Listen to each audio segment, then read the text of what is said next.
Si t'as cliqué sur cette vidéo, c'est que tu sais déjà ce que c'est le time block, donc je vais pas t'expliquer ce que c'est.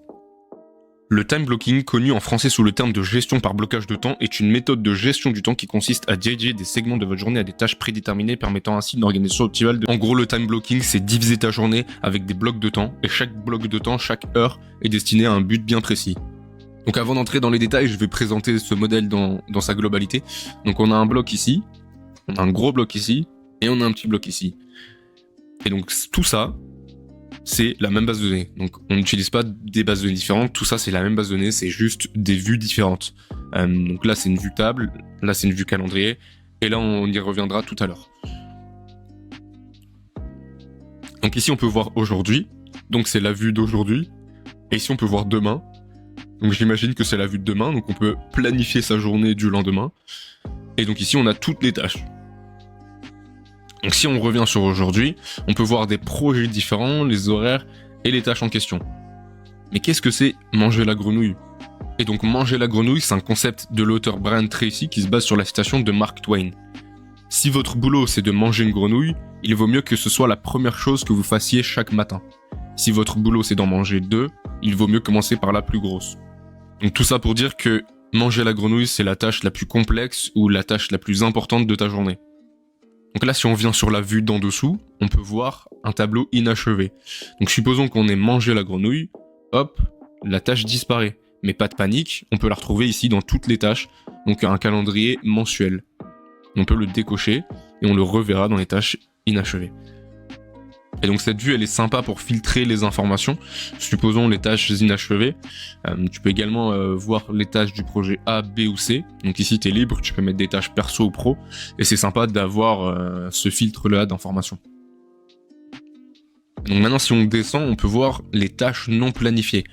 Donc en fait, c'est pour les tâches non planifiées. Donc supposons, j'ajoute un exemple. Je sais que je dois appeler Pierre, par exemple. Mais je ne sais pas quand, je ne sais pas comment, mais je sais que je dois l'appeler un jour ou l'autre. Donc je peux le mettre ici, et donc on le verra pas sur les calendriers au-dessus, parce que c'est pas une tâche planifiée. Mais on sait qu'elle est là, et qu'on doit le faire. Et donc ce modèle, c'est un modèle que moi personnellement j'utilise quotidiennement. Ici on est d'accord pour dire que c'est des exemples, c'est pas ma réelle journée, j'espère que tu as remarqué ça. D'ailleurs si je viens en dessous, sur la vue hebdomadaire des tâches inachevées, imaginons que cette tâche ici à 13h, je peux pas l'accomplir aujourd'hui. Il n'y a aucun souci, je peux juste tout simplement le glisser au lendemain. Et on peut le retrouver notamment au-dessus, dans le time block de demain. Voilà, donc on a exactement la même tâche en question qu'on n'a pas pu accomplir aujourd'hui, et qu'on a repoussé à demain. Et ce modèle, il est d'autant plus sympa avec la nouvelle sortie, la nouvelle fonctionnalité de Notion, à savoir Notion calendrier. Donc on peut maintenant cliquer sur ouvrir dans le calendrier. Et donc on sera automatiquement sur le calendrier Notion. Donc ça, il faudra le télécharger au préalable, je peux mettre un lien en dessous de la description. Et donc on peut voir que ça a été mis à jour automatiquement et que la tâche qu'on a reportée à demain est bel et bien reportée à demain également sur le calendrier. Donc maintenant si je prends l'exemple de la remettre à aujourd'hui, on peut maintenant revenir sur l'espace Notion. On peut voir que la tâche a été remise aujourd'hui. Et donc maintenant pour te donner 2-3 astuces sur le calendrier Notion, tu peux venir cliquer en haut à gauche pour afficher la barre latérale. Tu peux cliquer sur ta base de données avec un clic droit et donc tu peux modifier les couleurs juste au-dessus. Donc là, tu auras les couleurs de ta base de données en question. Donc, à savoir, tu peux relier plusieurs bases de données. Donc là, on a la base de données de notre modèle TimeBlock, mais tu peux effectivement ajouter plusieurs bases de données de plusieurs espaces Notion différentes, et donc jouer avec les couleurs pour savoir quelle couleur est référencée par rapport à telle base de données, etc. Donc ça, c'est plutôt sympa.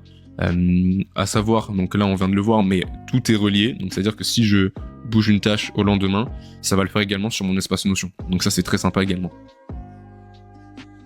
Également un point important selon moi, c'est les tâches récurrentes, donc on va installer ça ensemble étape par étape.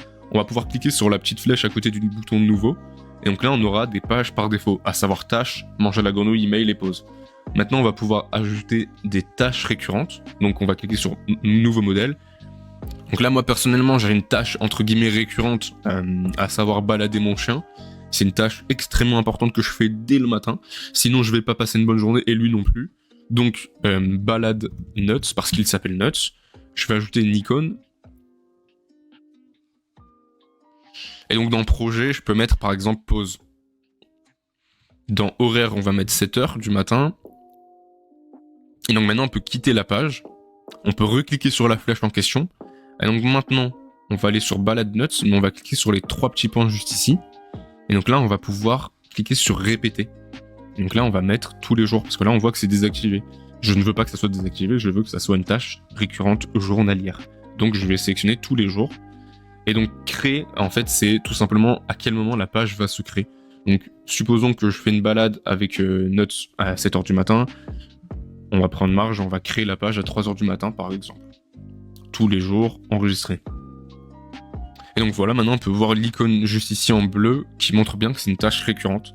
Et donc maintenant, si je viens sur la vue de demain, j'aurai à 3h du matin une page qui va se créer automatiquement, Balade Notes, juste ici. Et donc voilà, c'est un modèle simple mais efficace. Je le partage bien évidemment gratuitement, donc tu pourras trouver le lien en dessous dans la description de la vidéo. Donc tu pourras cliquer sur le lien et inscrire 0 pour l'avoir gratuitement. Et évidemment faire un don si t'es riche.